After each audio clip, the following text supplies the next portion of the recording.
I have not prepared for a formal speech, so don't expect too much. We can make our life simple, and we can also make our life very complicated. My observation is we are making our life unnecessarily complicated. As the Dalai Lama repeatedly says, let us simplify our life and get rooted in oneself, then getting too distracted to the outside things. And I will, as a student and follower of His Holiness the Dalai Lama, I would try to highlight 3 points, especially the first 2 points, and which is very relevant to all of us, you and me. And His Holiness the Dalai Lama says, I am a human being, so I have a human responsibility. I am a religious person, so I have a religious responsibility. I am a Tibetan, so I have a responsibility for the Tibetans. So I think this is true to all of us. And out of which he thinks that the most important thing is the first one, the human responsibility. Because when you talk about Tibet, it is a small thing. Even when you talk about religion, it doesn't cover whole humanity. And then there are so many different religious traditions. But when you talk about humanity, it covers everybody. So it is with this thinking and with this kind of 3 kind of missions he travels around the globe. Out of which, as I said, the most important thing is the human well-being, the human values. So there I was saying that we need to be a little bit more simple, in the sense, first you need to know what is it that we want in our life. Of course, there are so many things that we want in our life, but what is it that is the most important thing for a human being, as a human being, not as a cow or a dog, or but as a human being. Because in many cases, sometimes we lead a dog's life, or even worse than that. I mean, even dog's life is not necessarily bad, but in a little bit bad sense. So let us, the first thing is, be a true human being. Of course, we will all say, oh yeah, I'm a true human being. Not in terms of how you look, but in terms of your thinking. Human beings have this very special, sophisticated human intelligence, brain, which no other animals, no species have that sophisticated human brain. But this brain or human mind has tremendous potential and capacity. By itself is neither positive nor negative. It's just a given potential. It's just like the nuclear energy. Now, where are you going to use it, that energy is up to us. The nuclear energy, if used in the positive sense, we have this light, we have air conditioning, a source of power, energy, so many good things. But used wrongly, make a nuclear destructive bomb, drop it on the head of millions of innocent people. That's what we are doing. But this destructive nuclear bombs and so forth does not fly by itself, does not go by itself. And our human mind is so smart that realizing that these machines don't go by itself, now we have started making what they call as smart bullet, a bullet that would chase the enemy. Can you imagine?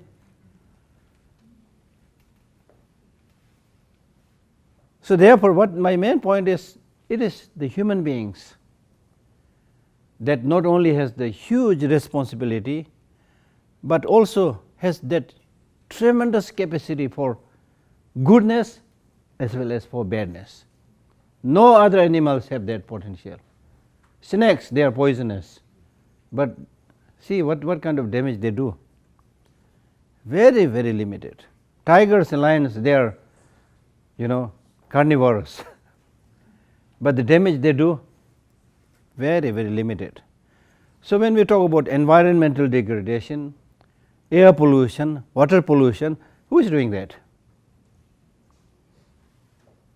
We need to take the responsibility. And to be good and to bring peace and happiness is something that is within our reach. But we don't like sit down and think your main responsibility. And just like small kids, we are distracted by small machines, shiny gadgets, and spend all our life, and getting completely, this is just one small example, getting distracted in so many countless things. So to make a long story short, what is happening today in this materialistic world is, whether you are saying it or not, whether you are believing it or not, whether you are intentionally doing it or not, but we are running too much after material objects and completely forgetting yourself. And it's nothing but true that the more you go outside, the more you will forget what is there within yourself. Many of these modern diseases like low self-esteem, depression, loneliness, these are the symptoms of inner starvation. I call it inner starvation, because for at least for the body we do something, we do physical exercise, we do jogging, stretching, pushing, pulling, so many things, and then all kind of 100,000 vitamins we pour in, things like that. It may be good, maybe not good, I don't know. That also has to be judged a little bit. Too much is bad for everything. Anyway, but for the mind, what are we doing? For the precious mind, the mind which is our boss. Your boss is not your husband, not your wife, although we say my boss, and you point towards your husband and wife. No, they are not your boss. Your boss is your mind, because it is your mind which is dictating you all the time. Go there, don't go there, eat this, don't eat this. This silent, invisible, colorless, shapeless mind is completely controlling your life. It is your boss.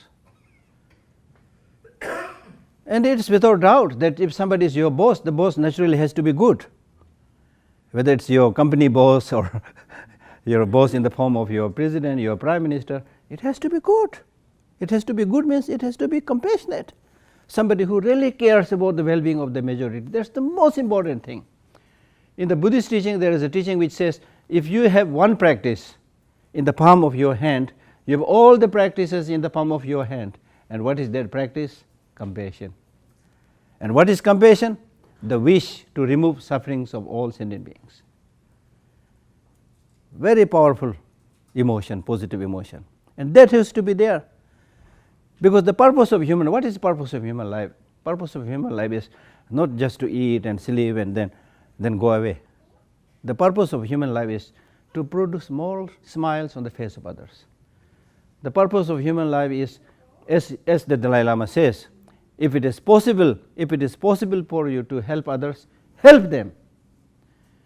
If it is not possible for you to help others, at least refrain from harming them. Very simple, that's what I am saying. Make it simple, you see. That's the core of teaching of all the major religious traditions. If it is possible, help them. If not possible, at least don't harm them. Leave them in peace. And we can do that. And don't think that sometimes people say, oh, today we are living in a world where the world is moving like a big machine and we are just small cog, helpless small cog. No, it is not. If that small cog does not operate, the giant wheel will stop moving. And particularly it's important for the elder generations to seriously think about what is the greatest gift that you are going to give to the future generation. What is it that you are going to leave for the future generation? Is it just some concrete buildings and some material object? Is it the biggest thing? I have been thinking about this for some time. I have been thinking, of course, we are all going to die. And Buddhist believes that there is a reincarnation. Okay, that's also comforting, but it's not so convincing, to be honest. Not convincing in the sense, not because it doesn't have a logic or anything, but we need to understand that, you see. We need to see the possibilities and so many other things. So it's not easy. So what is it that will ensure the continuity of what you strongly believe in? Then I start, in the case of parents, they must live their good values with their children, and that value, when that value lives through the younger generation, it's equal to your being alive. You're equal to being. If you do that, there's really no death in the true sense of the term. So even if people like me, I have no children, but still I can have students. I can leave the value in them. I can plant a nice tree and let many future generations enjoy that. There's so many good things you do. And when we talk about doing good things to others, we are not asking for a self-sacrifice. Many people think, oh, they have to do good things for themselves, I have to do good things for myself, who am I to take care of them? People think like that. No, that is stupid. Because we are not living in vacuum, we are living in an interconnected world. And what touches others affects you. This is something that is being repeatedly told in democracy also, you see. So therefore, it is really, really important to live your life in such a way that each and every day, if possible each and every moment, you produce some kind of peace and happiness in the mind of others, with the realization of the fragility of everybody. However much we pretend we are somebody special, and pretend that I'm not going to die, I'm not going to get sick, all these things will come. So there is fragility, there is suffering, there is a problem. I'm not saying life is completely just problem. I'm not saying that. Many people say Buddhism is pessimistic. No, it is not pessimistic, it is realistic. It talks about both the good things and the bad things. So bad things are there, problems are there, difficulties are there. And therefore one of the Buddhist teachers, he says, you don't have to kill people, they will die. So from there we can conclude that you don't have to create suffering on others, they're already suffering. You see? Really, so that's why when we in Buddhism, when we talk about developing compassion, we say develop compassion based on insight, based on true understanding of the other people's. And these days we talk so much about empathy, which means walking in other people's shoes. You see? Imagine if you are in that particular situation, how would you think? You take yourself as an example. If you don't know how to deal with others, take yourself as an example. And see whether, if you are dealt in this way negatively by some other people, you will enjoy it or not. Take oneself as an example. And this kind of attitude, developing compassion and love and extending a helping hand to others, has a liberating effect upon yourself. It is not only taught in Buddhism, but it is now found in science. And I had the privilege of attending Buddhist and science workshop several years back near New York. And then the scientific finding says those people who make more self-references and keep on talking about I, me and mine, they are prone to all kind of sicknesses, including heart attack. This is exactly what is explained in Buddhism. This is so because when you just talk about yourself, I, me and mine, your focus becomes very narrow. You develop that tunnel vision, and within that narrow focus, even if there is a tiny small problem, you tend to see it as of unsurmountable magnitude. Oh, I am the most unfortunate one who is suffering this, I am the only one who is suffering. No, you're not the only one. Open up and see a little bit. There are many, many people who are suffering much, much more than yourself. And in this kind of talk, sometimes I tell people, you are very fortunate. You are very fortunate. So I tell them, please think about the positive things. Don't just keep on highlighting the bad things, negative things, because you will spread out that negative attitude, which will then become, source for depression, loneliness, and so forth. Think about, share the good news. When I said this at one place in Russia, there was one lady who said, Geshe, I have nothing, I am a poor woman. I said, what? You have nothing? I see you have 2 eyes intact. Yes, I have that. 2 hands intact, 2 legs intact. That's the greatest gift that we have. You see, we have the greatest gift, you see. And then even in the case of people who have a little bit physical problem, They have the greatest gift of the mind. So when we have this, we can do anything. And in fact, just before coming here, I was at lecture and I was sharing this to my friends there, that it is not the physical disability, it is the mental disability.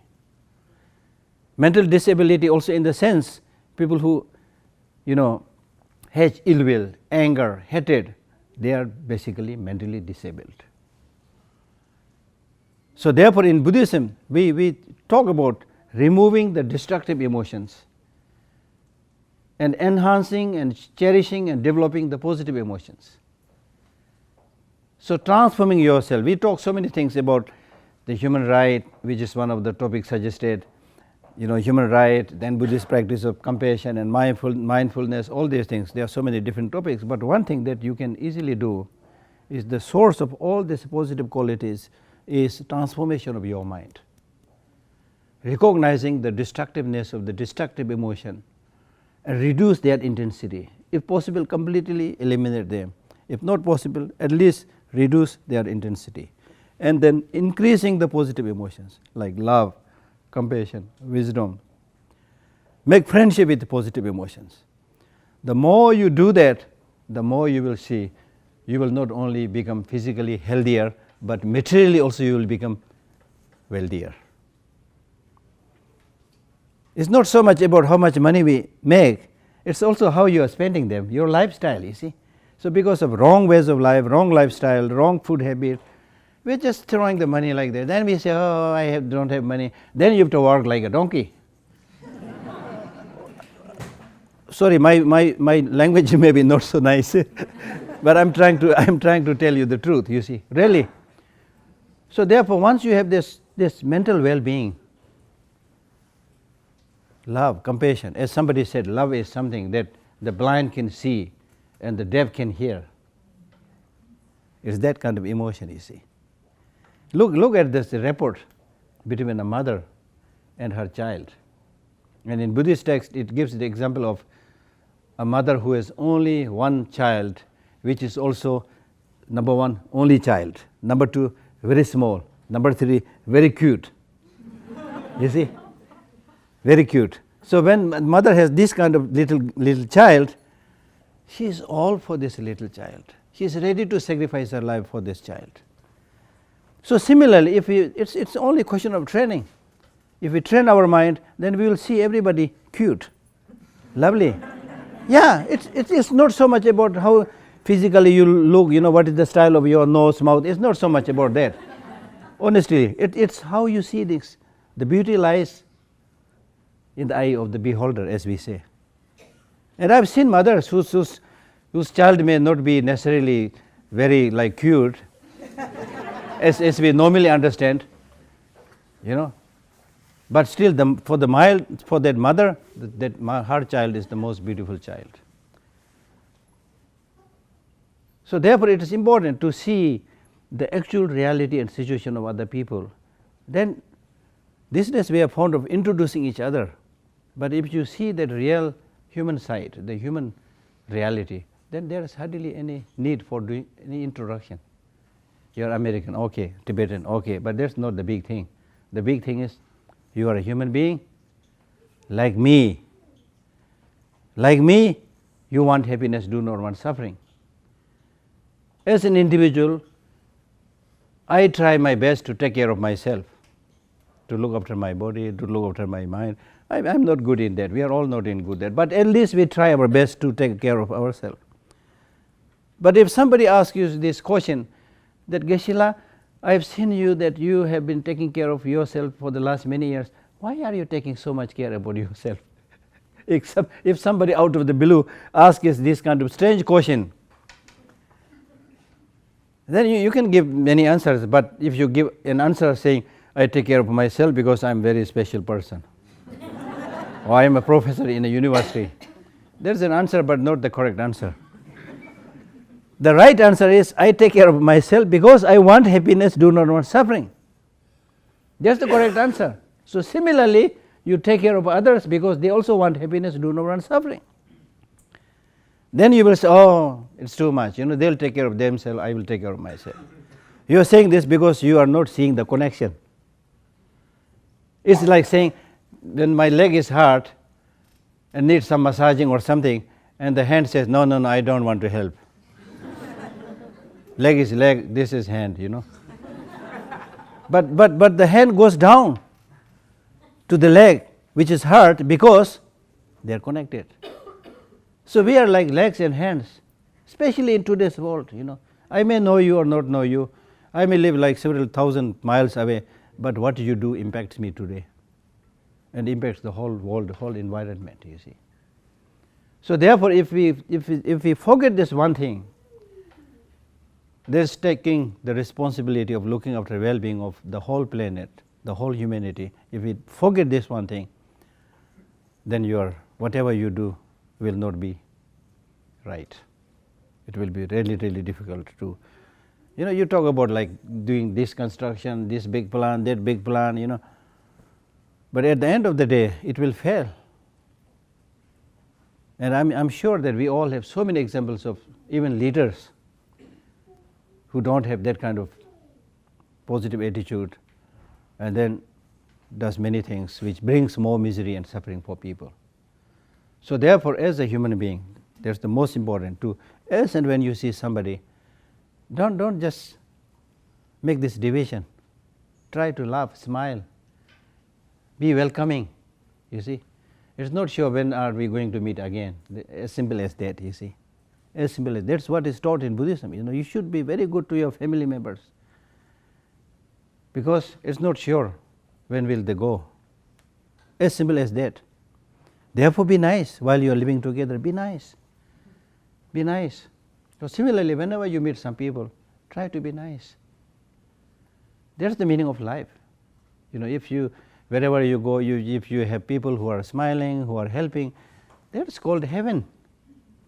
Heaven is not a special place where you know, with a lot of practice you reach there. We do talk about these things, but heaven can, a kind of heaven, element of heaven, test of heaven can be tested here while we are here on the ground.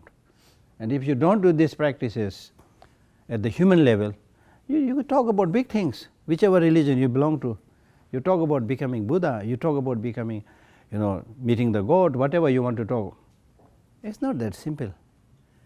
So the start has to be made right from the beginning level, the common sense level.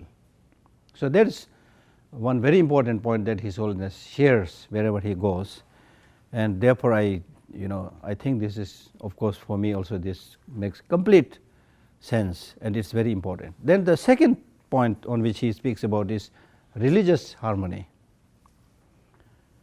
Even today, religions play a major role. There are millions of people follow different religious traditions. So therefore, it is important to maintain their religious harmony. Unfortunately, sometimes even religions, which is supposed to bring more love, more compassion, more harmony, becoming dividing force. It is nothing but a human tendency. You know, you tend to glorify only what you have and ignore what others have. And whatever I have is the best. Whatever you have, not so good. You know, that attitude is there with all of us. So therefore, to solve this problem, His Holiness the Dalai Lama gave a very good, suggestion where he said, imagine a garden which is only one colored flower, red flower. It's okay, but not very attractive. But if that garden has many flowers of many different colors, many people will get attracted to it. Some like red flower, some white flower, some black flower, things like that.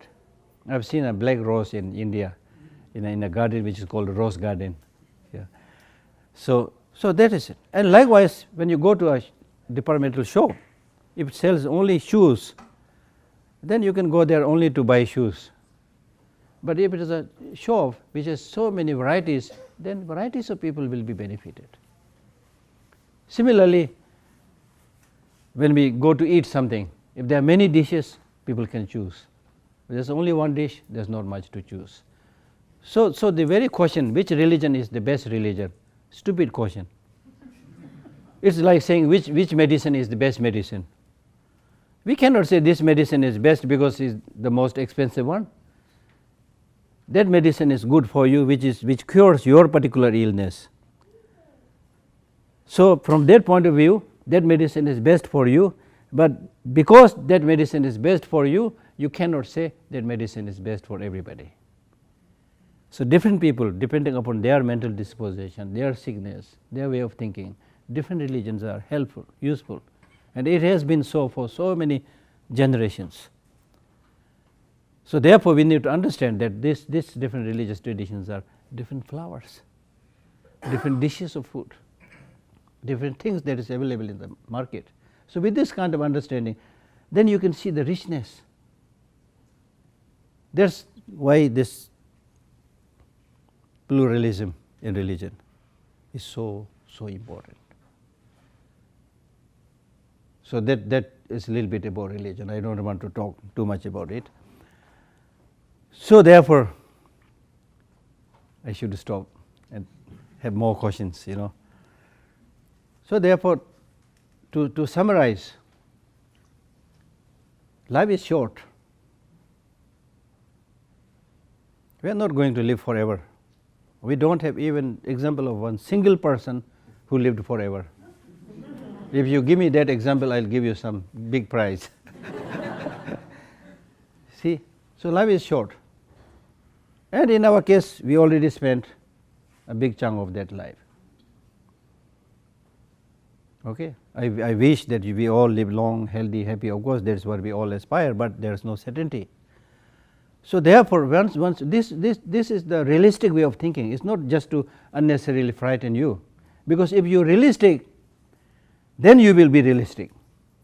You lead a realistic, beneficial, happy way of life. And normally we are not realistic. We pretend. Pretension will not solve the problem. And I've seen this many times when I'm traveling, checking in a nice hotel or flying.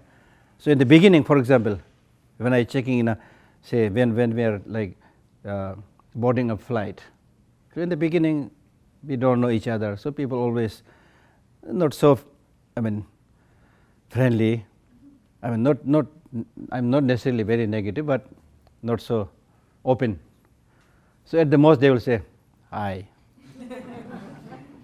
good morning." Most of them will not say anything, just go.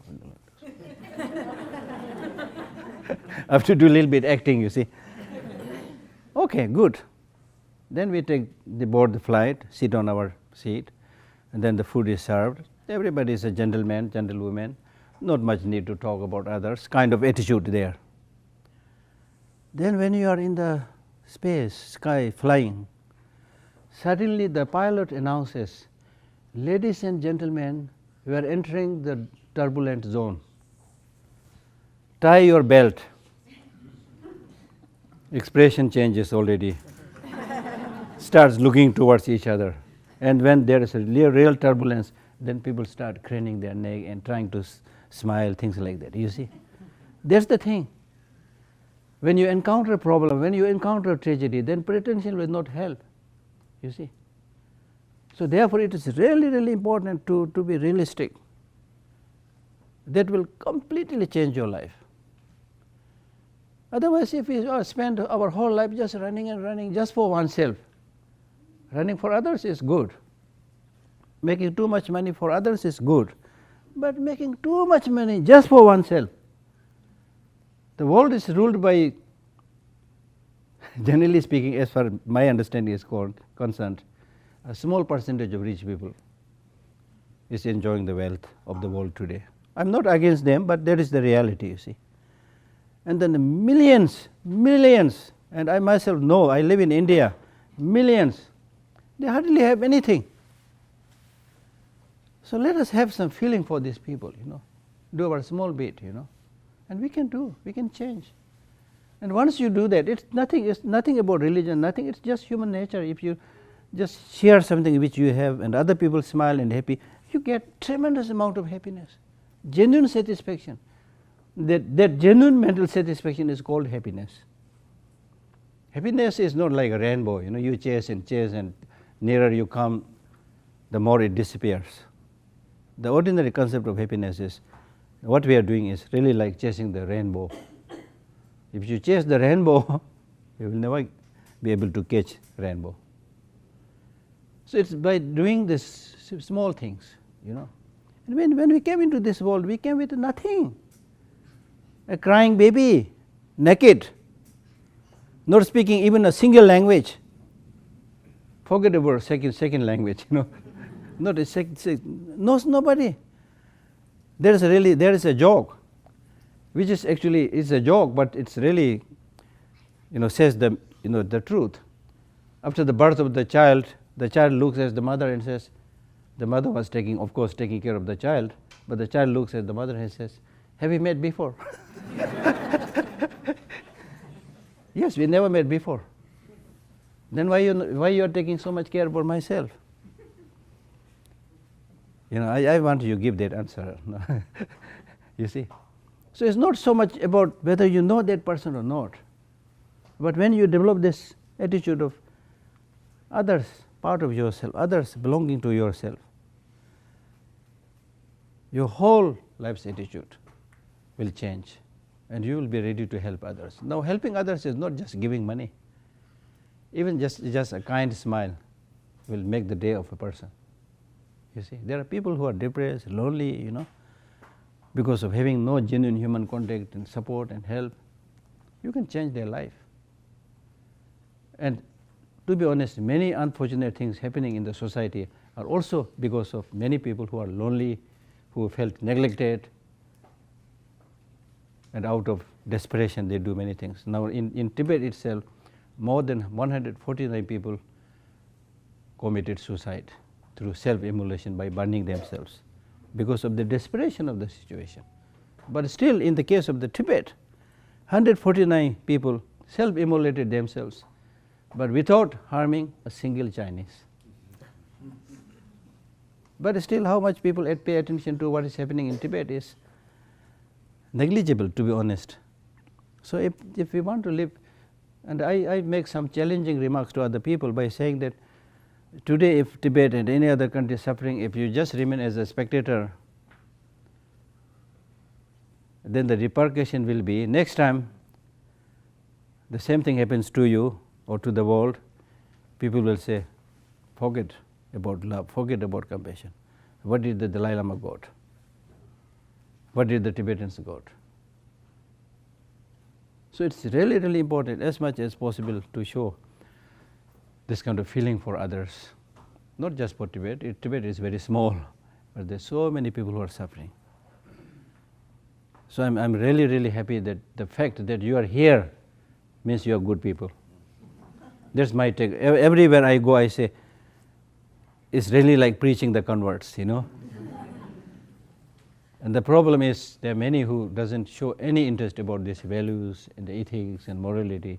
But in one way or the other, we are all connected to these different people, so it's important to slowly influence them to become a good person, happy person.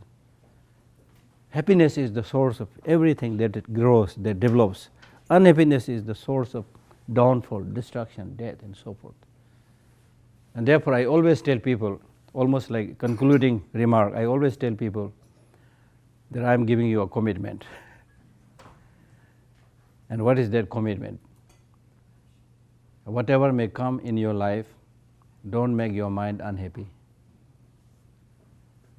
So it's very important. Life is short. I will be happy each and every moment. Whatever be the tragedy, whatever be the problem, I will not make my mind unhappy. If you learn to do that, you can face any challenges. Sufferings means challenges. If you face challenge, you grow, you learn new things. If you don't face challenge and don't know how to face challenge, you will suffer. Many of the Buddhist teachers, they say, when they hear the word suffering, some of these teachers, they say, what? Suffering? What is that? I have no idea. So what they are saying is, it's your mind. It's your mind. The same thing can be source of happiness for one person, for another person, source of suffering. It's your mental attitude. So therefore, in Buddhism, we talk so much about meditation, mindfulness, and so forth. So I'm glad that there's a lot of interest in Birmingham, even with this small visit, I can sense that. You see, there's a very positive energy. So please keep that positive energy. I'm not saying just study Buddhism. Buddhism is a religion. That's whether you want to study or not, it's up to you. But the essential messages, the techniques, 1,000-year-old techniques, which is universal. And it is because of that His Holiness the Dalai Lama is now asking the Tibetan monks and nuns to study science. Now he has another important project of teaching social, emotional, and ethical learning. And we are opening a branch in Emory University in Atlanta, and hope to produce a curriculum of teaching values and ethics, universal ethics. Ethics that is based on common sense. That's not based on religion, any religion, but that's based on common sense, common experience, scientific findings, evidence based. Look, this is good for you, therefore you should do. That kind of lesson we are planning, and then there will be opportunities for you, if you have interest, to participate in those, to introduce you in your own school or university, whatever. So thank you very much. That's all.